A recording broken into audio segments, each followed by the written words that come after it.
ruins of war-torn Normandy, Private Thomas Harding has lost everything that matters. His daughter Anna, taken by a bombing back home. His wife, consumed by grief. His faith in a world that makes any sense at all. Until he sees it, impossible and unmistakable, his daughter's silver necklace with the engraved letter A hanging from the throat of a starving French child. The same necklace he placed around Anna's neck before she disappeared in a Boston bombing thousands of miles away. The same necklace that was never recovered from the rubble. How did his dead daughter's necklace cross an ocean to appear in a war zone? What terrible secret connects this half-starved orphan to his family's tragedy? And why does the American sergeant who recognizes the necklace look at Thomas with such fear in his eyes? The smell of death lingered in the air, thick and unmistakable despite the crisp November wind. Private Thomas Harding had grown accustomed to it over the past 11 months, but something about this particular village made his stomach twist in a way that felt different, more personal, as if the ruins themselves were trying to speak to him. His fingers instinctively reached for the crumpled photograph in his breast pocket, the edges worn soft from constant handling. He didn't need to look at it anymore. Every detail of his daughter's face was seared into his memory. As he moved through the shattered remains of what had once been someone's home, Thomas noticed something odd. A set of small footprints in the ash, fresh ones, not more than an hour old. His hand tightened around his rifle, the metal cold against his sweating palm. The village had been declared clear, but experience had taught him that clear was a dangerous assumption. Sometimes the enemy left children behind with grenades. Sometimes desperation turned civilians into threats. The military logic battled with his own humanity, a war within the war that never ceased. "Daniels, take the north side," he whispered to his companion, the words barely audible over the distant artillery fire that had become the soundtrack to their existence. The constant thundering had damaged his hearing months ago, leaving a persistent ringing that made silence impossible. Even in his dreams, the war followed. Thomas moved alone through a narrow passage between two collapsed structures, his boots crunching on broken glass. The air was heavy with the smell of burned wood, wet stone, and something else, something alive. A flicker of movement caught his eye, and he pivoted, rifle raised. Through a half-collapsed doorway, he spotted her. A child, no more than 7 or 8 years old, crouched in the shadows. Her clothes hung in tatters, her frame so thin that Thomas could count each rib through the thin fabric of her dirty shirt. Her hair was matted against her skull, a dull blonde turned almost brown with grime and neglect. But it was what she was doing that made his breath catch. She was devouring a piece of hardened bread, as if it might vanish before she could finish, her small fingers gripping it with desperate strength, her eyes darting around like a cornered animal. "Hey," Thomas called softly, lowering his weapon and taking a slow step forward. "It's okay. I'm not going to hurt you."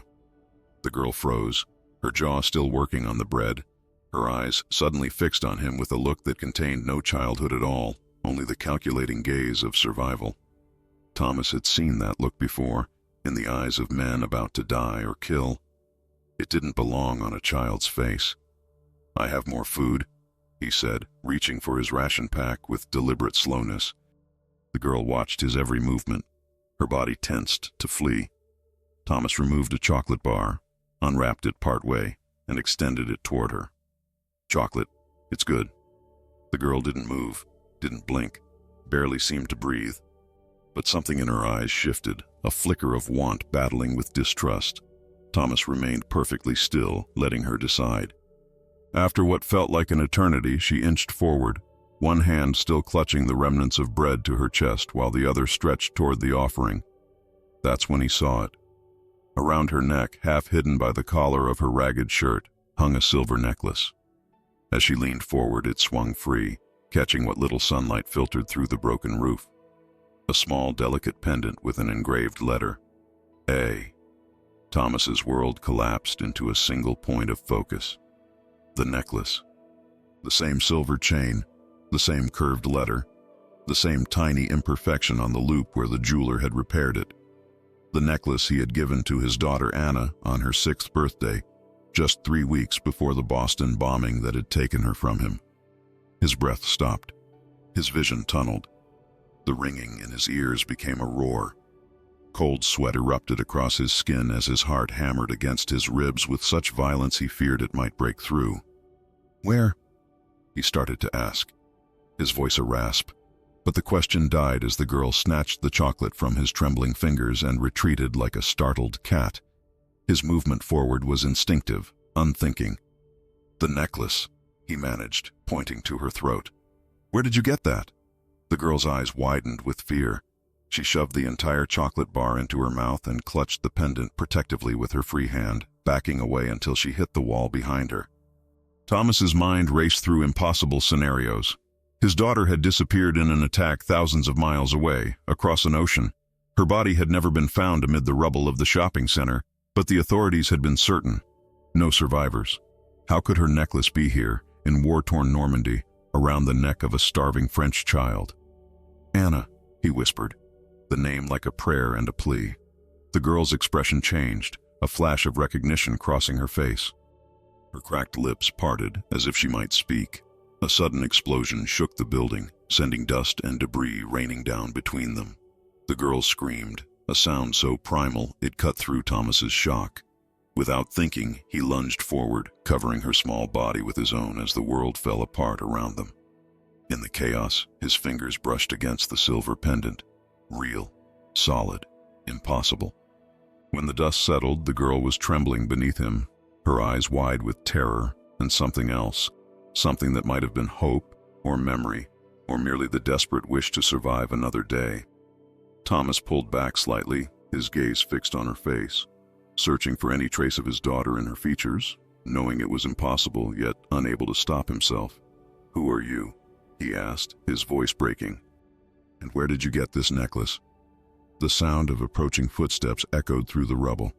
The girl's eyes darted toward the sound, and real fear replaced everything else in her expression. "Germans," she whispered in heavily accented English, the first words she'd spoken. "Hide." The crack of the bullet shattered the fragile silence. It struck the wall inches from Thomas's head, sending stone fragments cascading over his shoulders like deadly rain. Without hesitation, he threw himself over the girl, covering her skeletal frame with his body. The impact of his chest against her bony shoulders made him wince. She was so frail, so desperately thin that he feared he might crush her. "Stay down," he hissed, his mouth close to her ear. Her unwashed hair carried the scent of smoke, earth, and something uniquely human, the unmistakable odor of prolonged fear. He could feel her heart hammering against his, a frightened bird in a too small cage. Another shot rang out, closer this time. Thomas's muscles coiled tight, his jaw clenched so hard his teeth threatened to crack. The Germans were sweeping the ruins, hunting for survivors or resistance fighters. Standard procedure. He'd done the same himself in other villages. The thought chilled him. How many terrified children had hidden from him, seeing only the uniform and the weapon, not the man. "We need to move," he whispered, barely audible even to himself. The girl's eyes were enormous in her dirt-streaked face, pupils dilated with terror. They reflected something beyond ordinary fear, a knowing dread that no child should possess. Thomas saw in them the accumulated horror of years of occupation, bombardment, and loss. When he shifted his weight to crawl toward a more sheltered corner, the girl suddenly squirmed beneath him, attempting to break free. Her movement was unexpected, desperate. Thomas reacted instinctively, grabbing her thin arm to prevent her escape. His fingers wrapped completely around her wrist, meeting his thumb on the other side. Through the tattered sleeve of her dress, he could feel each delicate bone beneath her paper-thin skin, radius and ulna distinct and fragile as bird wings. "Let me go," she mouthed silently, struggling against his grip. There was surprising strength in her resistance, the fierce determination of someone who had survived by running, by never trusting, by being invisible. "They'll kill you," Thomas whispered, maintaining his hold despite the way it twisted something in his chest to restrain her. "Please." German voices drifted closer, echoing strangely in the bombed-out building, orders being barked, the methodical search of urban warfare. Thomas estimated they had perhaps 2 minutes before they'd be discovered. In the dim light filtering through the collapsed ceiling, he studied the girl more carefully. Beyond the obvious starvation that had hollowed her cheeks and stretched her skin taut across her collarbones, he noticed a wound on her left leg, partially hidden by the ragged hem of her dress. A poorly healed gash, the skin around it puckered and inflamed, likely from shrapnel, possibly infected. It explained the slight irregularity he'd noticed in her footprints, the uneven pressure of someone favoring an injured limb. The necklace, Anna's necklace, caught a stray beam of light and seemed to pulse against the girl's throat. Thomas couldn't tear his eyes away from it. The incongruity was mind-bending. That delicate piece of silver, purchased from a jeweler in Cambridge, Massachusetts, had been wrapped in blue tissue paper and presented to his daughter on a spring morning that felt like a lifetime ago. The small A engraved by his specific request, a secret shared between father and daughter. And now it hung here, in a European war zone, around the neck of a nameless, starving child who spoke with a French accent. It made no sense. It was impossible. Yet the evidence hung before him, undeniable. The girl must have noticed his fixation. Her free hand moved to the necklace, clutching it protectively, her cracked nails digging into her own skin. The gesture struck Thomas with unexpected force. It was exactly how Anna had held the pendant when she was nervous or afraid. "Where did you get that?" he asked again, his voice a hoarse whisper. "Please, I need to know." The heavy tread of boots grew closer. Someone kicked aside debris just outside their hiding place. The girl's eyes darted toward the sound, then back to Thomas, calculation and fear warring in her expression. "American," she whispered, touching the necklace again. American gave. A surge of complex emotions crashed through Thomas's chest. Hope, confusion, disbelief, and a terrible suspicion. An American? Another soldier? But how would an American soldier have Anna's necklace? Unless... The horrifying thought that someone had looted his home after the bombing, taken his daughter's possessions, and somehow transported them across the Atlantic to become bartering currency in war-torn Europe made his stomach heave. Or worse, could someone from his own unit, knowing his personal tragedy, have created some twisted facade using his daughter's jewelry? "Who?" Thomas demanded, his fingers inadvertently tightening around the girl's wrist. "Which American? When?" She flinched at his intensity, trying again to pull away. Thomas immediately loosened his grip, shame washing over him. The girl was terrified enough without him adding to her fear. "I'm sorry," he whispered, forcing his breathing to steady. "I won't hurt you. But that necklace, it belonged to my daughter, my little girl." Something shifted in her expression, a flicker of understanding, perhaps even sympathy, though it remained guarded behind walls of survival instinct. She opened her mouth to respond when the sound of splintering wood erupted nearby. A German soldier had forced open a door just rooms away. "Durchsuchen Sie den gesamten Bereich," a voice commanded. "Search the entire area." The girl went rigid, her eyes wide and unblinking. Thomas made a split-second decision. He released her wrist and instead held out his hand in silent offering. Stay or go, but choose quickly. For 3 agonizing heartbeats, she remained frozen. Then, with movements so slight they were barely perceptible, she slid her small hand into his.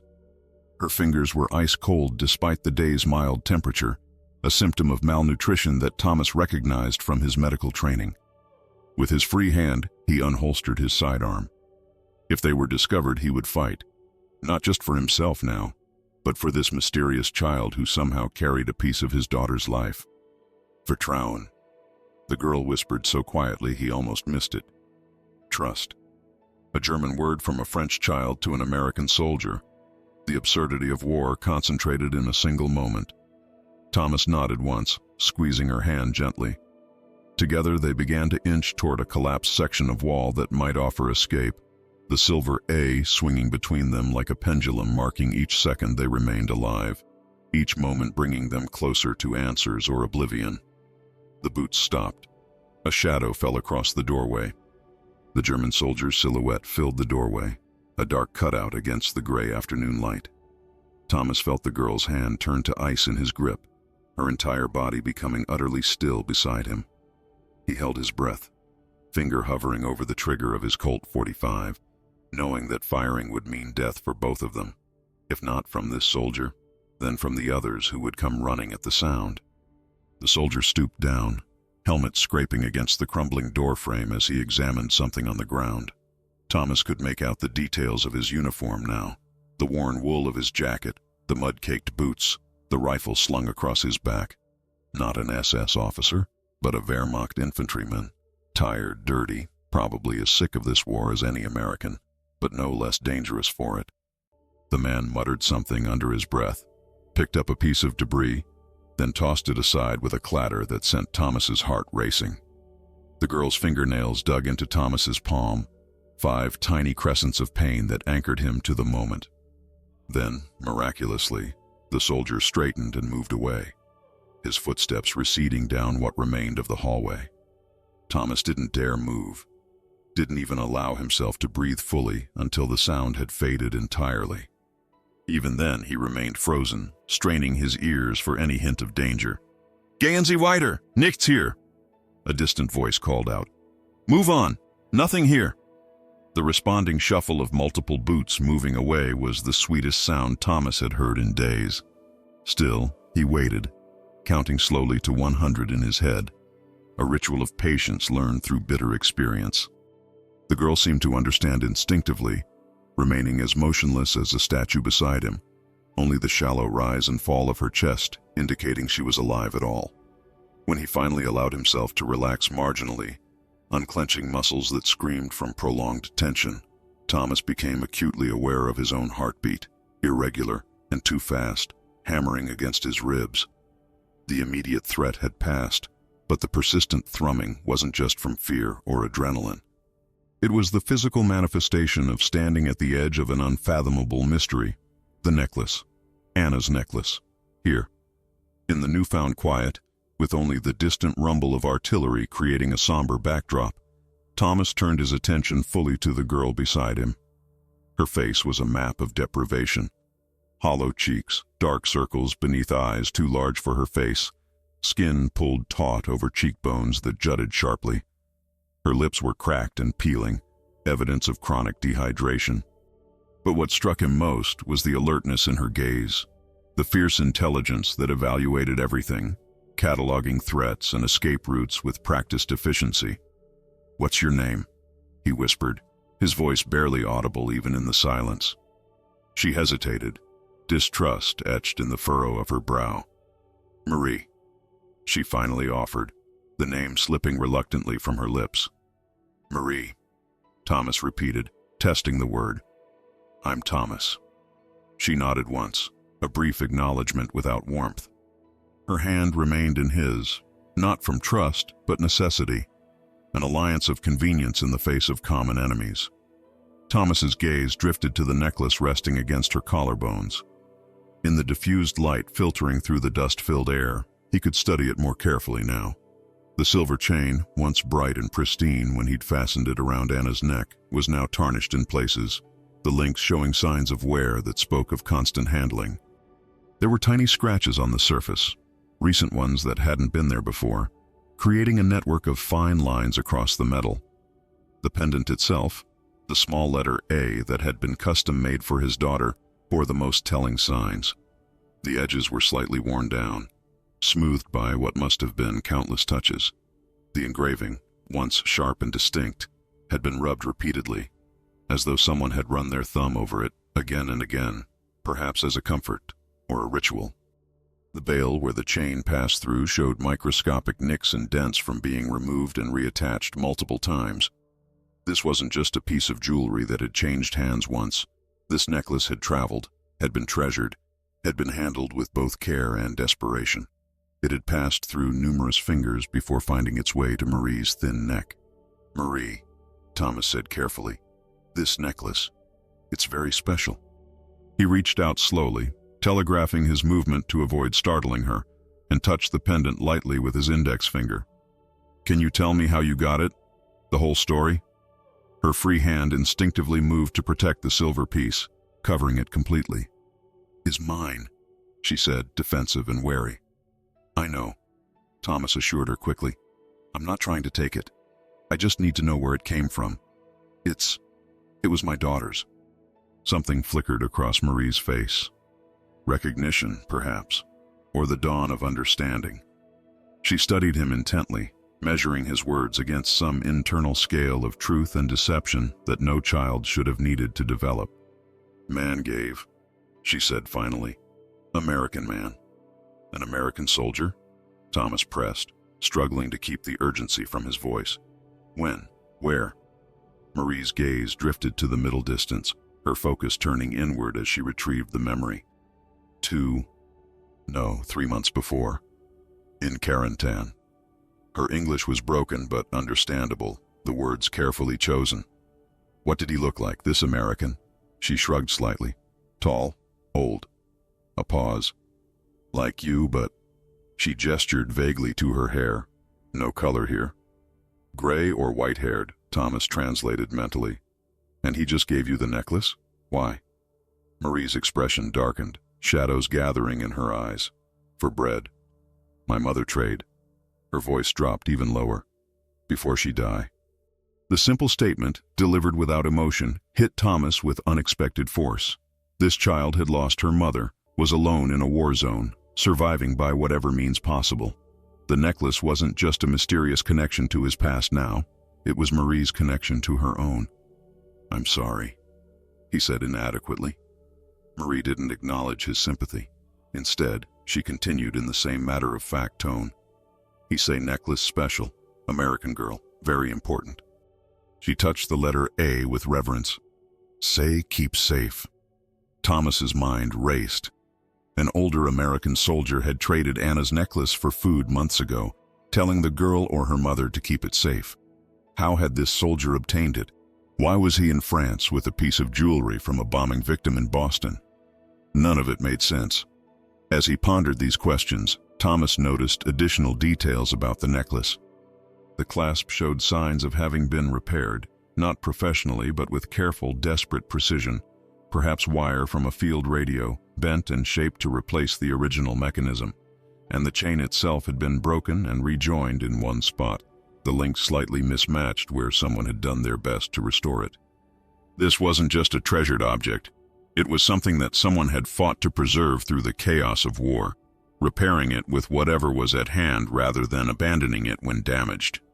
"Marie," Thomas said, his voice thick with emotion he couldn't fully suppress. "This necklace, it's more than just silver. It tells a story." He looked into her guarded eyes, searching for understanding.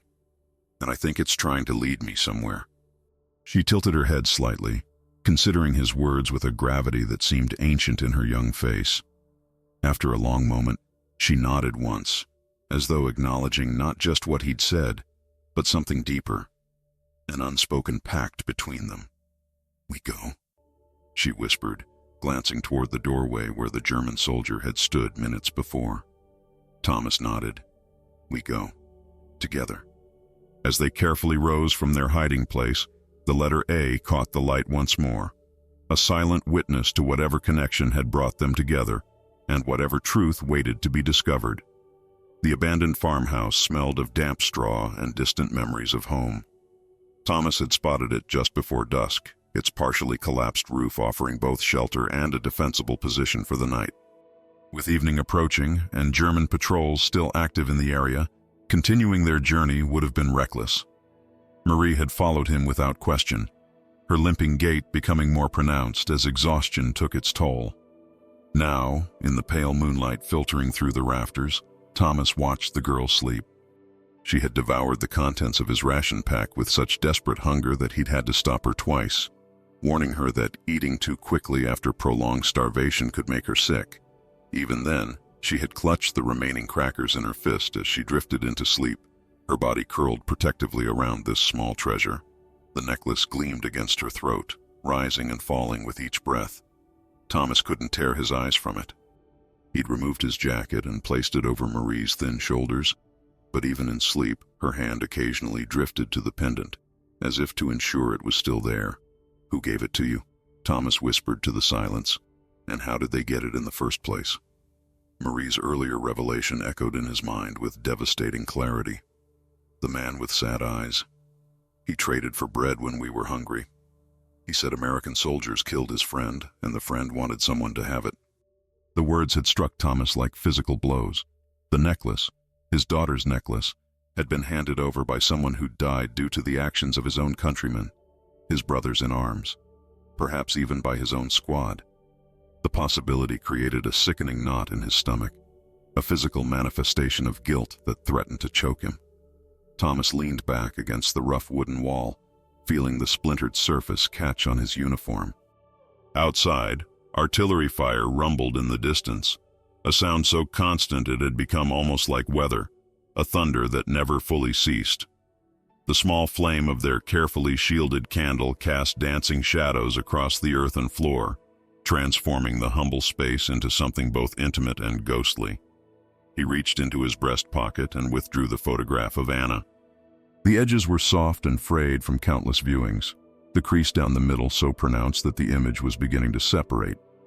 His daughter smiled up at him. Her 6th birthday, the necklace clearly visible against her blue dress. He remembered that day with painful clarity, the cake with strawberries that Anna had insisted on despite the rationing, the way his wife had managed to find enough sugar by trading with 3 different neighbors, the moment he'd fastened the silver chain around his daughter's neck and seen her eyes light up. "It's just for you, Anna," he'd told her. "The A is for Anna, but also for always, because that's how long I'll love you." "Always is a very long time, Daddy," she'd replied with the solemn wisdom of childhood. "That's exactly right," he had assured her. 2 weeks later, the bombing happened. A mundane shopping trip transformed into nightmare when a German air raid struck the commercial district. 27 dead, including Anna. His wife had survived physically but had retreated into a grief so profound that the woman he'd married seemed to have disappeared along with their daughter. The last time he'd seen her, as he departed for the European front, she'd looked at him without recognition, her eyes vacant and unreachable. And now, impossibly, his daughter's necklace was here, thousands of miles from where it should have been. The coincidence was too enormous, too specific to be random chance. There had to be meaning in it, a thread of connection running through the chaos of war. Thomas studied the sleeping child again, looking for any resemblance to Anna, knowing it was impossible, yet unable to stop himself. Both were fair-haired, but that's where the similarities ended. Marie's face was sharper, her cheekbones more pronounced, her expression, even in sleep, harder, more guarded. Anna had never known hunger or fear like this. She had never needed to develop the survival instincts that Marie displayed in every movement, every calculated decision.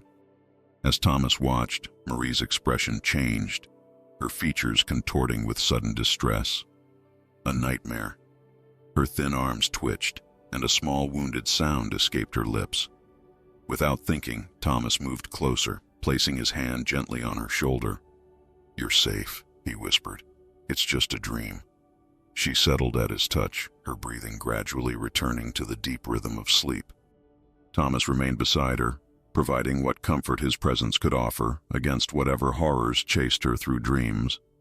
The simple human connection brought his own thoughts into sharper focus. If the necklace had been given to Marie by someone who had died because of American forces, then the implications were staggering. Had someone taken it from Anna's body after the bombing? Had it been stolen from his home while he was deployed?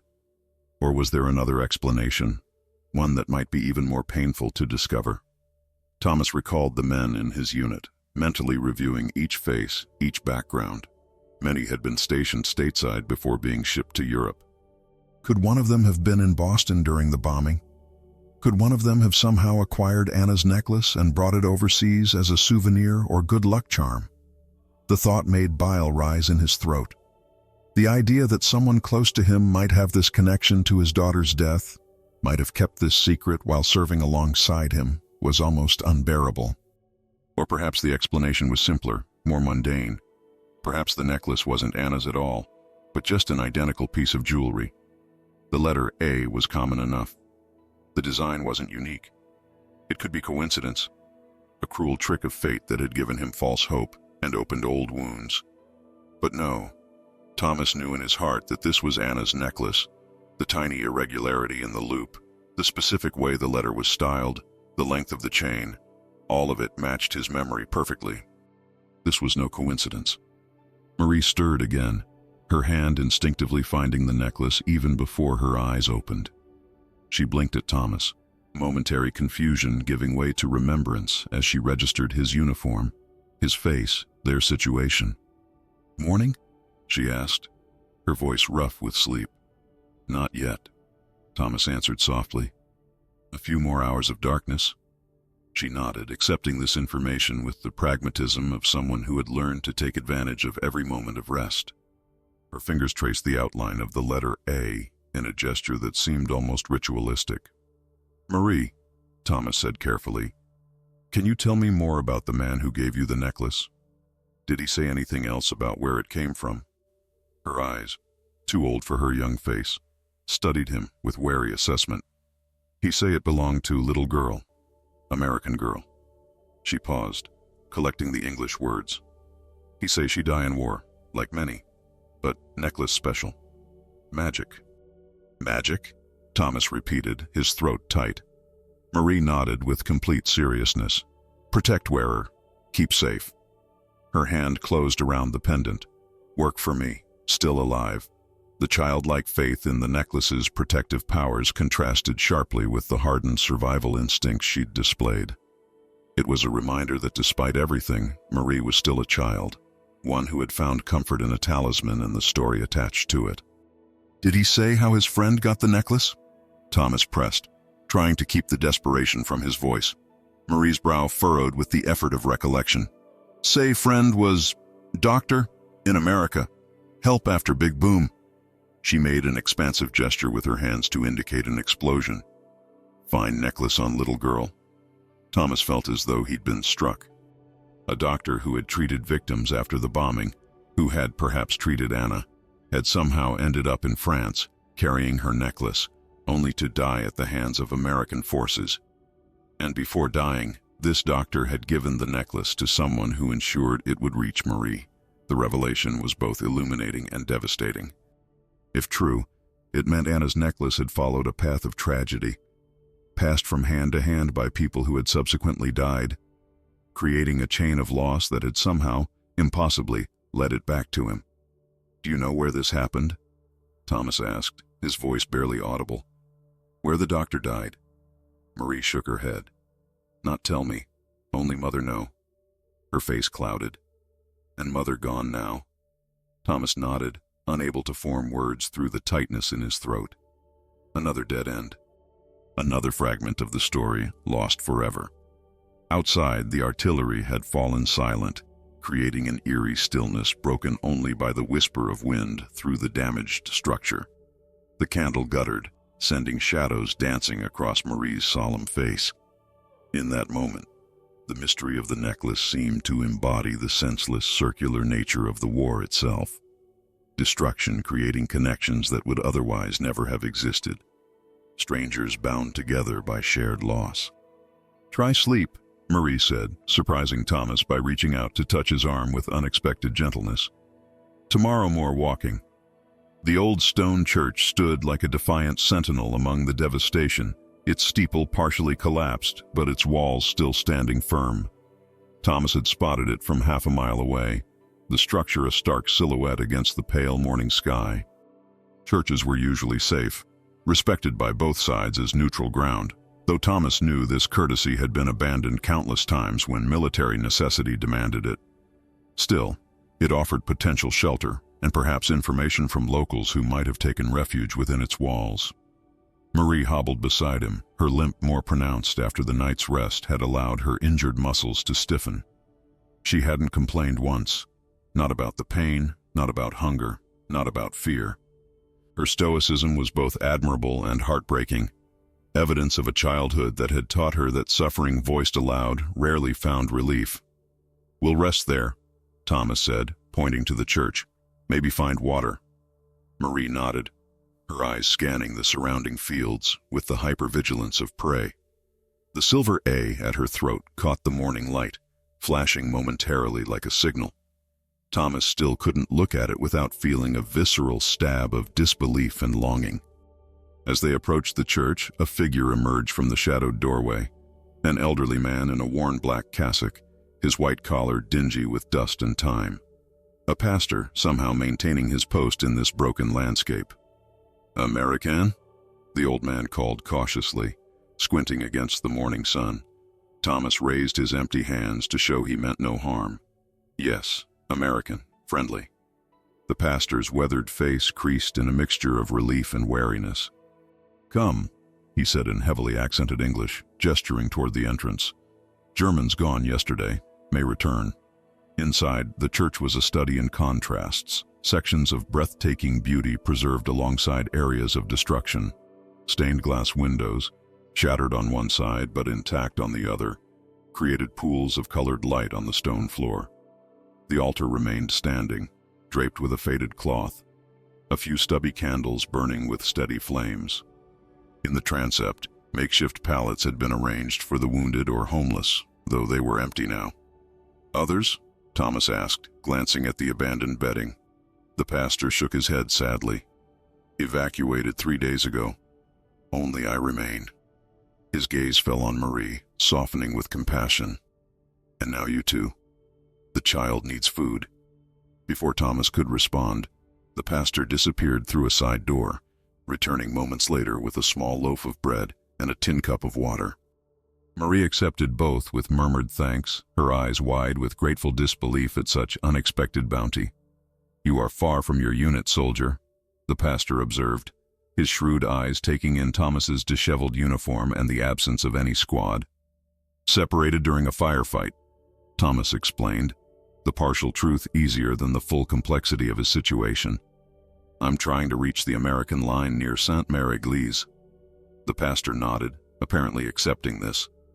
His gaze drifted to Marie, who was tearing small, disciplined pieces from the bread despite her obvious hunger. "And the child? She is not yours." It wasn't a question, but Thomas answered anyway. "No. I found her in a bombed village, alone." "There are many such children now," the pastor said, the simple statement carrying the weight of countless tragedies. "This war makes orphans faster than we can count them." He crossed himself wearily. "God forgive us all." Thomas felt the weight of his dog tags against his chest, the metal suddenly heavy with implications of his role in this vast machinery of destruction. His gaze fell on Marie's necklace again, and without planning to, he found himself reaching for it. "This necklace," he said, his voice tight. "It belonged to my daughter, back in America. Somehow it's here, on this child. I'm trying to understand how." The pastor's bushy eyebrows rose in surprise. He leaned closer, studying the silver pendant with newfound interest. After a moment, his expression changed, a shadow passing over his features. "I have seen this before," he said slowly. Thomas's heart leapt. "You have? Where? When?" The pastor straightened, seeming to age before Thomas's eyes. 2 months ago, perhaps 3, an American soldier came through with a small group. They stayed one night in the church. He gestured toward the pallets. He showed me this necklace, asked if I would buy it, said it was sterling silver, worth good money. An American sold it? Thomas felt as though the floor had dropped away beneath his feet. His mind immediately began cataloging faces from his unit, searching for someone who might have had access to his home, might have taken the necklace, might have brought it to France as a twisted souvenir. "Yes," the pastor confirmed, his voice grave. "I did not purchase it. I have no money to spare, only food for those in need. But I remember it clearly. The letter A is distinctive. What did this soldier look like?" Thomas demanded, unable to keep the intensity from his voice. Marie looked up from her bread, sensing the shift in his demeanor. The pastor closed his eyes briefly, summoning the memory. Tall, like most of you Americans. Older than you, perhaps 45 or 50, gray at his temples. He tapped his leg. He walked with difficulty, favoring his right side. A limp. Thomas mentally scanned through the men he'd served with. Several had sustained leg injuries, but most had been evacuated stateside. Only a few had remained in the field with such impairments, typically officers or those with specialized skills too valuable to lose. "Did he say anything about where he got the necklace?" Thomas asked, trying to keep his tone level despite the storm brewing inside him. The pastor's face darkened further. He said it came from a bombing victim, a child. He glanced at Marie, then back to Thomas. I found this distasteful. To profit from such tragedy seemed wrong. I refused to trade with him, though I offered him shelter for the night as I would any soul. The revelation poisoned Thomas's heart. If the pastor's account was true, an American soldier, perhaps someone he knew, had somehow acquired the necklace that had once rested against his daughter's skin, had tried to sell it for profit, had treated Anna's death as a business opportunity. The betrayal felt personal, visceral, as though Anna had been violated a second time after her death. Did he mention a name, his unit, anything that might identify him? Thomas's voice had dropped to a dangerous whisper. Marie had gone still, watching him with the wary attention of someone accustomed to adult rage and its unpredictable consequences. No name, the pastor said, but his uniform had this. The old man pointed to the shoulder of Thomas's jacket, where the patch of the 101st Airborne Division was sewn. The Screaming Eagle, like yours. Thomas's own division. The knowledge settled in his gut like ice. Someone from his own unit had tried to sell his daughter's necklace. Someone who might be aware that Thomas himself was searching the war-torn countryside for answers about his family's tragedy. Before he could pursue this further, the distant sound of engines cut through the morning quiet. The pastor moved quickly to a window, peering through the broken stained glass. Americans, he reported, relief evident in his voice. A small convoy. Perhaps your people? Thomas joined him at the window, his mind still reeling from the revelation. Sure enough, 3 American jeeps were approaching along the narrow road that passed the church, dust billowing behind them. Standard patrol configuration, probably checking the route for German stragglers or mines. Marie appeared at his side, her small hand finding his without hesitation. The trust implicit in that gesture momentarily pulled Thomas from his dark thoughts. Go, she said softly, the imperative clear. Meet your people. Find answers. Thomas nodded, squeezing her hand once before releasing it. Wait here, he told her. I'll be right back. Outside, Thomas flagged down the lead vehicle, identifying himself with raised hands and clear enunciation of his rank and unit. The patrol slowed to a stop, dust settling around them as engines idled. Private Harding, exclaimed the lieutenant in the first jeep. We thought you were KIA after that shelling near Carentan. What the hell happened?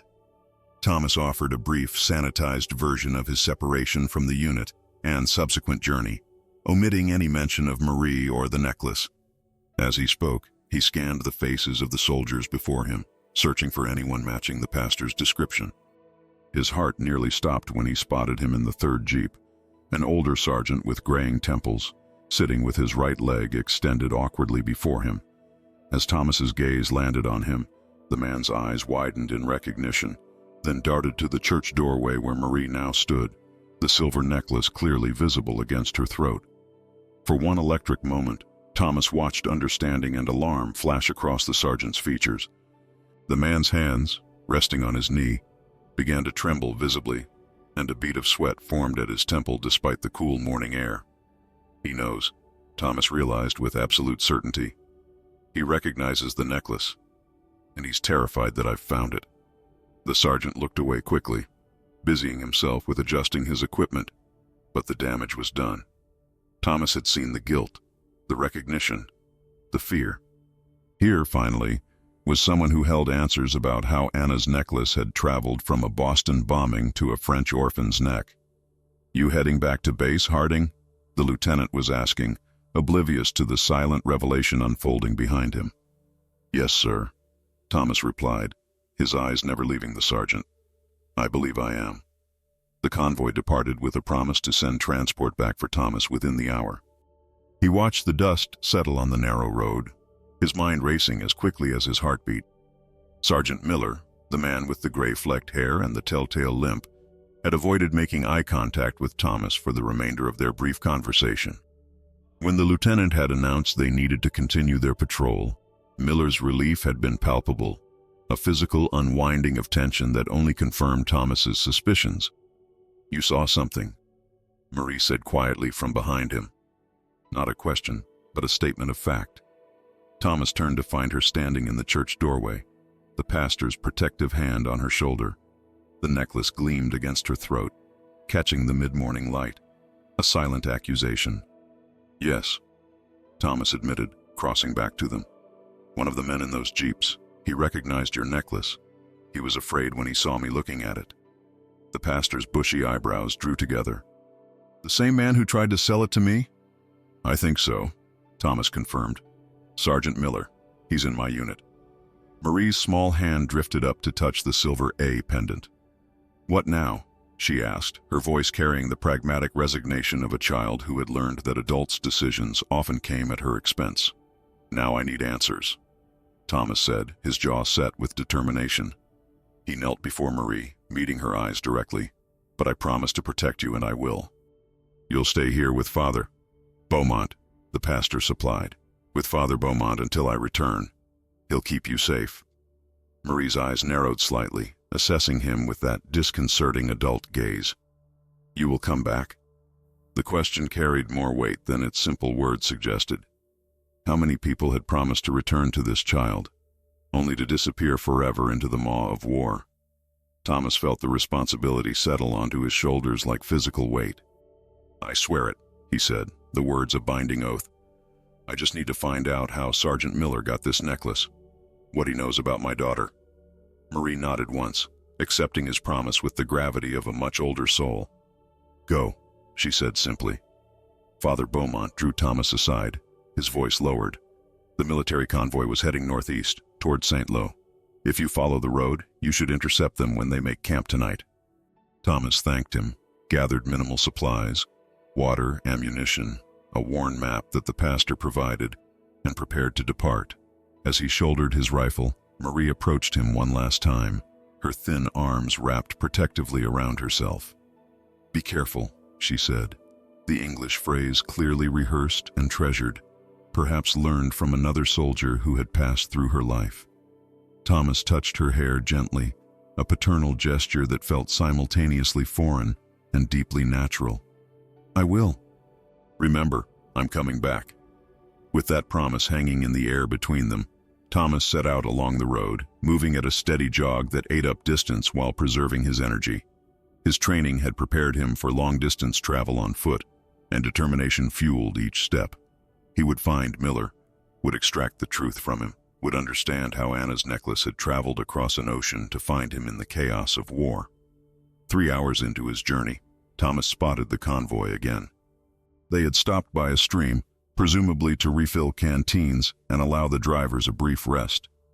Thomas slowed his approach, instinct telling him to observe before revealing his presence. From the cover of a small copse of trees, he watched the soldiers mill about, smoking cigarettes and stretching cramped limbs. His gaze locked onto Miller, who stood slightly apart from the others, his posture tense as he scanned the surroundings, not with the professional vigilance of a soldier on guard, but with the nervous attention of a man who knew he was being hunted. As Thomas watched, Miller separated further from the group, moving toward one of the jeeps. With furtive movements, the sergeant retrieved a canvas bag from beneath the vehicle's seat, checked its contents quickly, then slung it over his shoulder.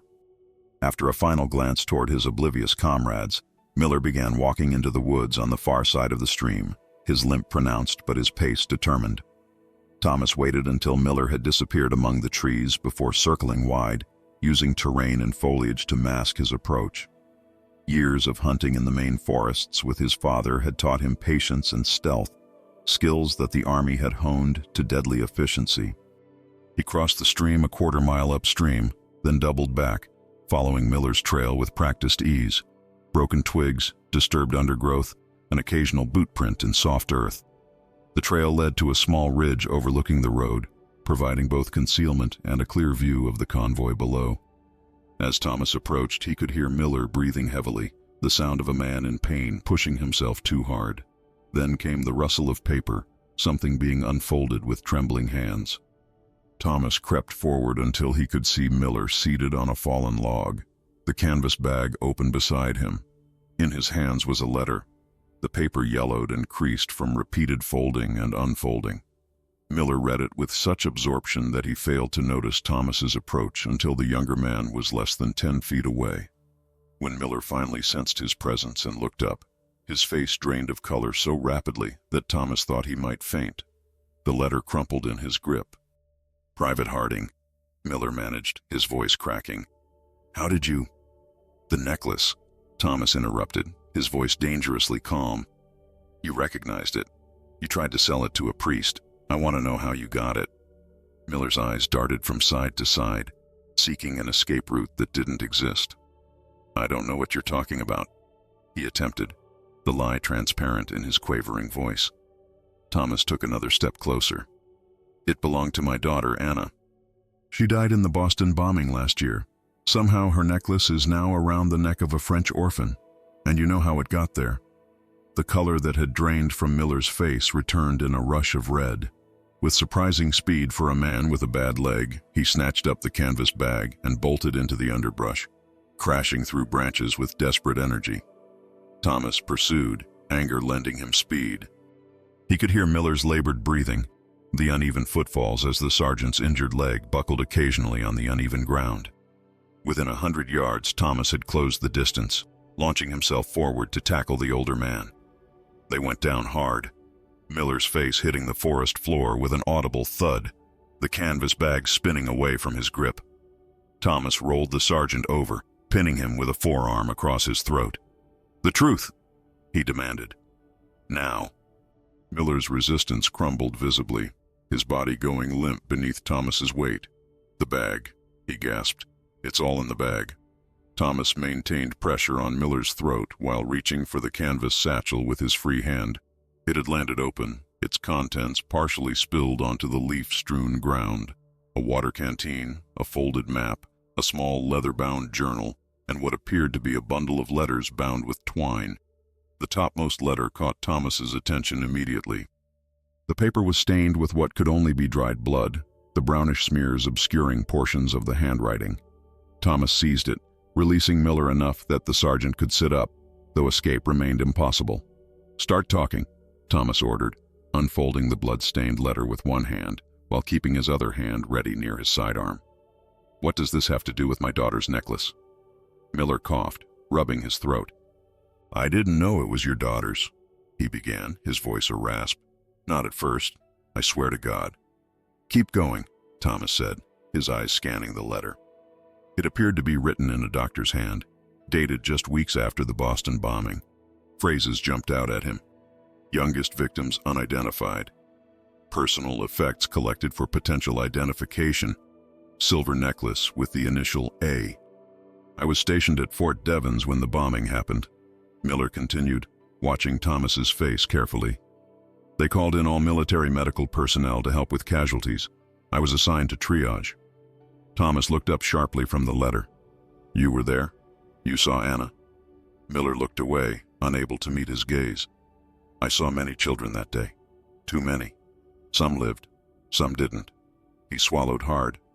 The personal effects of the unidentified victims were catalogued. The necklace was among them. A cold weight settled in Thomas's stomach. "And you stole it." "No," Miller protested, then amended. Not then. But later, when I was deployed to Europe and heard about your daughter, I made the connection. I knew one of the doctors who had been on duty that day. He'd kept detailed records, including descriptions of personal items. When I realized the necklace might belong to your daughter, I contacted him." "Why?" Thomas demanded. "Why would you care about my daughter's necklace?" Miller's gaze dropped to the blood-stained letter in Thomas's hand.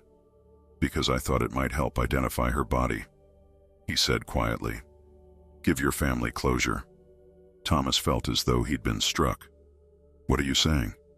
"The records were a mess after the bombing. Some victims were never properly identified.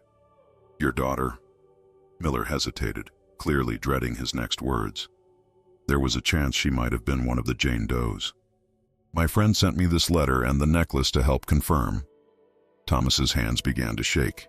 The possibility that Anna's body had lain unidentified, that the military bureaucracy had failed in its most basic duty to the families of victims, was almost too much to bear. "So you brought it to Europe?" Thomas said, struggling to keep his voice steady. "Instead of sending it to my wife? Why?" Miller's expression crumpled with shame. "I was going to. I swear I was. But then the Normandy invasion happened, and everything went to hell. We were cut off, supplies running low. The French civilians were starving. The necklace was silver, worth something." His voice dropped to a whisper. "I used it to trade for food for a dying woman and her daughter." The realization hit Thomas like a physical blow. Marie's mother. The necklace had been traded to save her life, however temporarily. "You were going to sell it to that priest," Thomas accused. "After you'd already traded it once." "I was desperate," Miller admitted. "When I saw it again around the girl's neck, I thought maybe I could get it back, make things right somehow." He gestured toward the bundle of letters. "It's all there. My friend's records, the correspondence, everything about the bombing victims. I've been carrying it for months, trying to figure out what to do." Thomas sat back on his heels, mind reeling. The canvas bag contained not just the mystery of the necklace's journey, but potentially confirmation of Anna's fate, answers he had sought since that terrible day in Boston. A twig snapped nearby. Both men froze, years of combat training taking over. Thomas raised a finger to his lips, then pointed toward a dense thicket 20 yards away. Something, or someone, was moving through the undergrowth with deliberate stealth. "Germans?" Miller mouthed silently. Thomas shook his head minutely, uncertain. He gestured for Miller to stay put, then began moving toward the source of the sound, his rifle ready. The canvas bag with its precious letters remained on the ground between them, containing truths that could shatter or heal what remained of Thomas's heart. As he crept forward, a flash of movement caught his eye. Not the field gray of a German uniform, but something smaller. A child's form darting between trees. "Marie?" Thomas called softly, disbelief coloring his voice. The movement stopped. Then slowly, Marie emerged from behind a broad oak trunk, her small face set in determined lines. "You left," she said simply, accusation and hurt mingling in those two words. "Marie." Thomas's voice caught in his throat, a tangle of relief and dismay. She stood before him like a woodland spirit, her thin frame dwarfed by the ancient oak trees. Twigs and leaves clung to her hair, evidence of her determined journey through the forest. The silver necklace gleamed against her throat, catching dappled sunlight that filtered through the canopy above. "How did you find me?" Her chin lifted slightly, pride momentarily overcoming exhaustion. "I follow, like Papa teach before war." She gestured vaguely at the ground. Broken branches, footprints. A faint ghost of a smile touched her lips. "Americans very loud." Behind Thomas, Sergeant Miller struggled to his feet, his injured leg buckling slightly under his weight. Marie's gaze shifted to him, her expression instantly hardening with recognition. "That him," she said, one small finger pointing accusingly. "Man who give necklace to mama." Miller's face drained of color for the second time that day. "Jesus Christ," he whispered. "It's really her." Thomas felt a sudden irrational surge of protectiveness. He moved to stand between Marie and Miller, his posture unconsciously defensive. "You know her?" Miller nodded slowly, his eyes never leaving Marie's face. "The girl whose mother I traded with. She was dying. Tuberculosis, I think. They were hiding in a barn outside Carentan when our unit passed through." His voice grew softer. "I didn't think the kid would survive either, not in her condition. Half-starved, feverish." Marie watched this exchange with the wary attention of someone accustomed to being discussed, but rarely consulted. Her hand drifted up to touch the silver A, a gesture Thomas now recognized as habitual, almost talismanic. "What's in the letter, Thomas?" she asked suddenly, her English stilted but clear enough. The blood-stained paper felt impossibly heavy in Thomas's hand. He looked down at it, the doctor's cramped handwriting swimming before his eyes. One passage stood out with brutal clarity. Confirmation that subject 27F was indeed Anna Harding, age 8, resident of Cambridge, Massachusetts. Dental records conclusive. Effects include silver necklace, initial A, blue wool coat, brown leather shoes. Body never left Boston. Remain interred at Cedar Grove. The words struck Thomas with physical force. His legs weakened, and he sank to his knees in the soft forest loam. The earth seemed to tilt beneath him as the implication crystallized with devastating clarity. Anna had never left America. Her body had been identified, had been buried in Massachusetts soil. The necklace that now hung around Marie's neck had traveled across an ocean without its owner, carried by a misguided sergeant with complicated motivations. "She never left Boston," Thomas said, the words hollow in his mouth. "Anna is buried in Cedar Grove Cemetery. She's been there all along." The revelation should have brought relief, closure to the lingering uncertainty about his daughter's fate. Instead, it created a yawning emptiness. If Anna was confirmed dead and buried in America, then what had Thomas been chasing across war-torn France? What meaning could he possibly extract from this silver coincidence that had led him to Marie? Marie approached cautiously, her intuition apparently detecting the seismic shift in Thomas's emotional landscape. She stood before him, eye to eye now that he was kneeling, and with startling gentleness, she placed her small hand against his cheek. "Your daughter," she said simply. "The A is her?" Thomas nodded, unable to speak around the knot in his throat. Marie's gaze held a wisdom far beyond her years. "She stay with you," she said, tapping the center of his chest with one finger. "Here. Always." The simplicity of her comfort broke something inside him. Thomas felt tears burning behind his eyes for the first time since receiving the telegram about the bombing. He had not allowed himself to cry then, not when preparing for the funeral they held without a body, not when deploying to Europe, not during any of the subsequent months of combat and loss. He had held his grief at arm's length, examining it clinically, using it as fuel for survival rather than experiencing it directly. Now, kneeling in a French forest with his daughter's necklace hanging from the neck of a war orphan, the dam finally cracked. Miller stood awkwardly to one side, his own eyes suspiciously bright. "I'm sorry," he said quietly. I thought if I could just get the necklace back to you somehow it might help, might make some small part of this godforsaken war mean something." Thomas looked up at him, seeing not the betrayer he'd imagined, but a flawed man trying to navigate impossible circumstances. "You could have just told me," he said, his voice rough with emotion. "And said what?" Miller challenged gently. "That I'd traded your dead daughter's necklace for a loaf of bread and some medicine. That I'd handled the evidence of her death like a common trinket." He shook his head. "I was a coward. Still am." Marie had been watching this exchange with careful attention, her eyes moving between the two men as she pieced together the story, despite her limited English. Now she spoke, each word chosen with deliberate care. "Necklace saved me," she said firmly. "Mama trade for food, for medicine. Without, I die too." She touched the silver pendant again.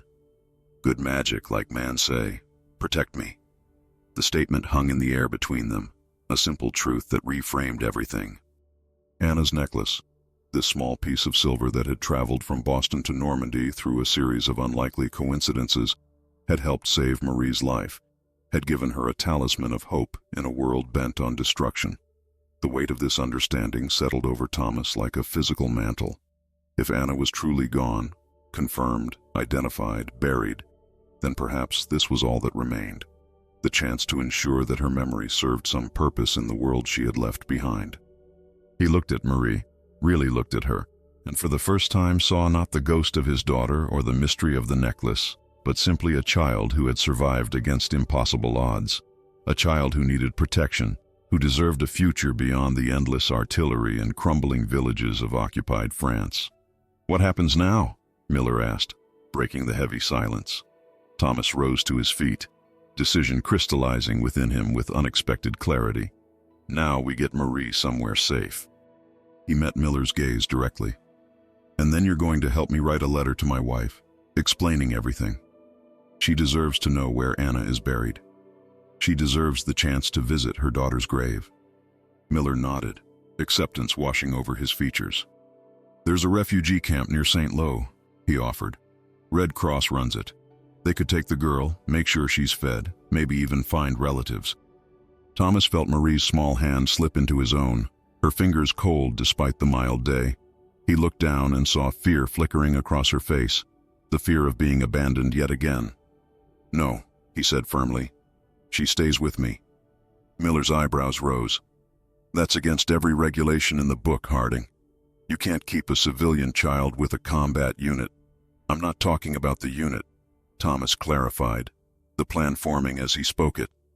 "I'm talking about getting her stateside. My wife." He paused, remembering his last glimpse of Eleanor, her vacant eyes and lifeless movements as she drifted through their half-empty home.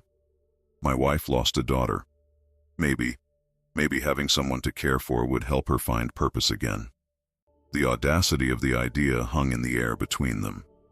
In the midst of a global war, with bureaucracy and borders and regulations standing as formidable obstacles, Thomas was proposing something that seemed impossible: bringing a French orphan home to America, creating a new family from the ashes of tragedy.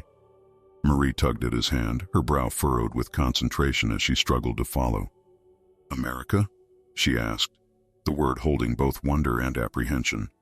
Thomas knelt before her again, meeting her eyes directly. "Would you want that, Marie? To come to America with me when the war ends? It wouldn't be right away. There would be fighting still and paperwork and many difficulties. But eventually." She considered this with the solemn deliberation that continued to surprise him.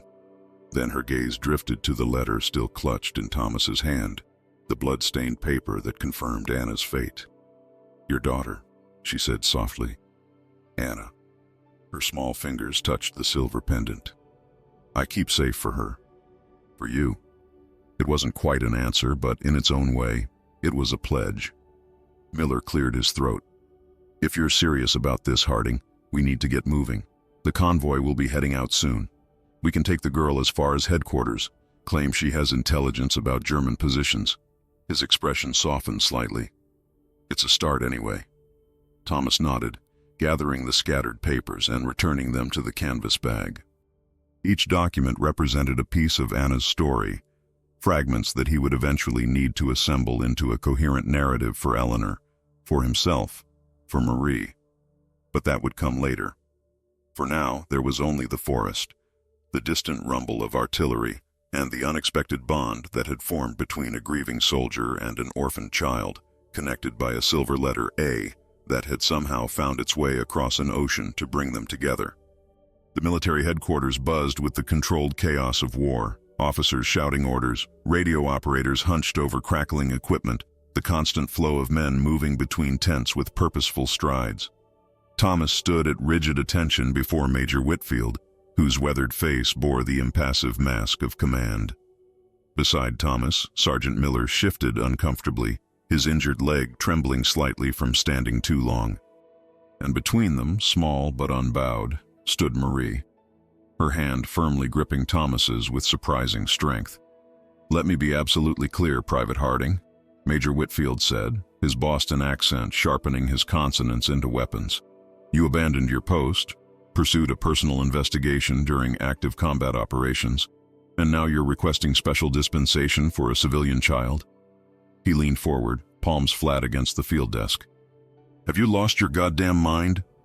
Thomas swallowed hard, feeling sweat trickle down his back beneath his uniform. "No, sir, I believe I've found it." The major's eyebrows shot up at this unexpected response. "Excuse me, soldier?" "Permission to speak freely, sir." A terse nod granted the request. Thomas took a deep breath.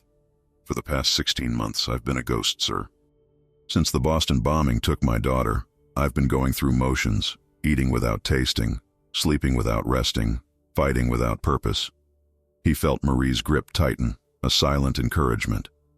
"Finding this child, seeing my daughter's necklace around her neck, it woke something in me that I thought had died with Anna." Major Whitfield's expression remained stern, but something in his eyes softened almost imperceptibly. Thomas had heard rumors that the major had lost his own son at Pearl Harbor. "The war doesn't stop for personal epiphanies, Private," Whitfield said, though the edge had dulled in his voice. "No, sir, it doesn't." Thomas acknowledged. "I'm not asking to be relieved of duty. I'll continue fighting, harder than before, because now I remember what we're fighting for." His gaze dropped briefly to Marie's upturned face. "I'm simply requesting that Marie be placed in the care of the Red Cross base behind our lines, where I can check on her when possible, and that when the appropriate time comes, I be allowed to initiate adoption paperwork." Sergeant Miller cleared his throat. "If I may, sir, the girl has provided valuable intelligence about German positions near Carentan. She's earned consideration." The major's gaze shifted to Marie, studying her with the analytical eye of a man accustomed to making life-or-death decisions based on limited information. "You speak English, child?" Marie straightened her shoulders, her chin lifting with quiet dignity. "Yes, sir," she responded, the military address clearly learned from her days around Thomas. "And your parents?" "Dead, sir." The words were delivered without self-pity. A simple statement of the brutal reality that had become commonplace for too many children across Europe. Major Whitfield sighed, the sound containing multitudes, exhaustion, resignation, perhaps even a flicker of compassion. He reached for a pencil, tapping it against the desk in a rapid, thoughtful rhythm. "The Red Cross station is overflowing as it is," he said finally. "And adoption of foreign nationals during active warfare falls well outside my authority." He paused, still tapping the pencil. However, Thomas held his breath, feeling Marie's fingers tighten around his with almost painful intensity. "Captain Reynolds lost his clerk to appendicitis 3 days ago. The good captain could use someone to keep his files organized, make coffee, run messages within the camp." The major's eyes narrowed. "A child who understands both French and English might be useful in that capacity. As a temporary civilian auxiliary, with appropriate documentation, of course." It took Thomas a moment to comprehend what the major was offering. Not adoption, not yet, but something almost as valuable. Legitimacy. A reason for Marie to remain within the relative safety of the American camp. A chance to stay near Thomas. "Thank you, sir," Thomas managed, relief washing through him with such force that his knees nearly buckled. "Don't thank me yet, Private," Whitfield cautioned. "You're still a soldier in the United States Army, and we're still in the middle of pushing the Germans back across France. You'll deploy with your unit as ordered, fight as ordered, and potentially die as ordered." His gaze hardened. "Is that understood?" "Completely, sir." "Good. Report to Captain Reynolds with the girl at 1600 hours. I'll send word ahead." The major shuffled papers on his desk in clear dismissal. "And Harding? Sir?" "That necklace." Major Whitfield nodded toward the silver A at Marie's throat. Remarkable coincidence. Thomas met the major's knowing gaze. "I don't believe in coincidences anymore, sir. Not after what I've seen." A ghost of a smile touched the major's lips. "Neither do I, son. Neither do I." 6 weeks later, Thomas stood at the edge of the makeshift parade ground, watching as Marie moved among the officers with surprising confidence, delivering messages and collecting empty coffee cups. Her English improved daily, her accent softening as she absorbed the rhythms and idioms of American speech. The necklace still hung around her throat, now accompanied by a crudely fashioned dog tag that Captain Reynolds had ordered made for her. Marie, NLN, Civilian Auxiliary, HQ Company. No last name. Her family, like so many others, had been erased by the relentless tide of war, but she carried herself with a quiet dignity that belied her years, earning the respect and even affection of the battle-hardened men around her. Thomas's unit would be moving out at dawn. Another push, another village to liberate, another step in the slow, bloody advance across Europe. He had come to say goodbye, not knowing when or if he would return. Such was the reality they both understood without needing to voice it. Marie spotted him and approached, her steps measured and deliberate. She had gained weight in the weeks at headquarters, her cheeks no longer quite so hollow, though her eyes retained their ancient wisdom. "You go tomorrow," she said. Not a question. Thomas nodded. "South toward Paris, probably 3 weeks if all goes well." She accepted this information with the stoicism he had come to expect from her. "I keep your letters," she said, patting the pocket of the oversized shirt she wore, once Thomas's, now hers, altered by one of the nurses to fit her small frame. "Captain Reynolds teach me more reading. English words." Pride swelled in Thomas's chest. You're learning fast. A small smile flickered across her face, there and gone like summer lightning. Must learn. For America. The simple declaration, her unwavering belief in a future that remained far from certain, struck Thomas with unexpected force. In the midst of war's chaos, with death a daily companion, this child dared to plan, to hope, to imagine a life beyond the present darkness. Thomas knelt before her, bringing himself to eye level. "I wrote to my wife again," he said softly. "Told her more about you, about the necklace." He swallowed hard. "About Anna being buried in Boston." Marie's hand moved instinctively to the silver pendant. "She angry that I have this?" "No," Thomas assured her, though truthfully, Eleanor's response had been complex. Grief rekindled, confusion about his attachment to this foreign child, tentative curiosity rather than embrace. But there had been something else too, something he hadn't seen in his wife's handwriting since before the bombing. Engagement with the future. Questions about Marie, requests for more information. The first fragile tendrils of connection reaching across an ocean. "She wants to meet you," he told Marie, which was true enough, or would be, given time. "When the war ends." Marie nodded solemnly, accepting this as a covenant. "I wait," she promised.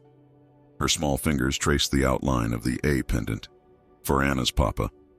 The simple phrase, delivered without artifice or calculation, broke something open inside Thomas's chest. Anna's papa. That's who he would always be, even if his daughter was buried in American soil, even if he survived to return home, even if Marie someday called him father too. The weight of that identity would never leave him, but perhaps it could transform from an anchor dragging him into darkness, into a foundation supporting a new life. Different, unplanned, but no less meaningful. "I'll come back," Thomas promised, his voice rough with emotion he no longer tried to suppress. "I know," Marie said with the absolute certainty of a child who had decided to trust despite every lesson war had taught her about the impermanence of human promises. From across the parade ground, a whistle blew, the signal for all personnel to return to stations. Marie straightened, ever dutiful. "Must go. Captain needs reports organized." She hesitated, then with swift bird-like movements, leaned forward and pressed a kiss to Thomas's cheek. Before he could react, she had turned and was walking away, her small figure growing more confident with each step toward the headquarters tent. Thomas remained kneeling for a moment longer, his hand touching the spot where her lips had brushed his skin. The war continued around him, the distant thunder of artillery, the metallic clatter of weapons being cleaned, the shouts of sergeants drilling new replacements. None of it had changed. The world remained brutal, chaotic, saturated with loss. But something had shifted within him, a realignment as profound as it was subtle. The grief that had defined him since Boston hadn't vanished, would never vanish, but it had made room for something else to grow alongside it. Purpose, connection, hope. Thomas rose, brushing dust from his uniform. Tomorrow would bring another battle, another test of survival. But for the first time since reading the telegram about the bombing, he found himself looking beyond the immediate horizon, imagining a future. Marie stepping off a transport ship into American sunshine. Eleanor waiting, uncertain but willing. A house with rooms that might someday echo with life again. Not a replacement for what was lost. Nothing could ever replace Anna. But a second chance to love, to protect, to build something meaningful from war's wreckage. As he turned to rejoin his unit, Thomas caught a final glimpse of Marie disappearing into the command tent, the silver necklace catching the afternoon light. A small, bright beacon guiding them both toward whatever waited beyond the darkness. Sometimes the most profound healing comes not from finding what we've lost, but from discovering what we never knew we needed. Thomas's journey reminds us that even in our darkest moments, when grief seems insurmountable and the world makes no sense, the universe may offer unexpected paths forward, not to replace what's gone, but to honor it through how we choose to live. What would you do if fate placed a second chance directly in your path? Would you recognize it through the veil of your pain? Would you have the courage to reach for connection when every instinct screams to withdraw and protect your wounded heart? In the ruins of war, Thomas found not the miracle he sought, but perhaps the one he needed. The opportunity to transform his grief into purpose, to save a life when he couldn't save the one most precious to him. If this story touched your heart, please take a moment to like, share, and follow our channel for more tales that explore the resilience of the human spirit. For in sharing these stories, we remind each other that even our deepest wounds can become openings for light to enter, if only we have the courage to keep our hearts open to life's unexpected gifts.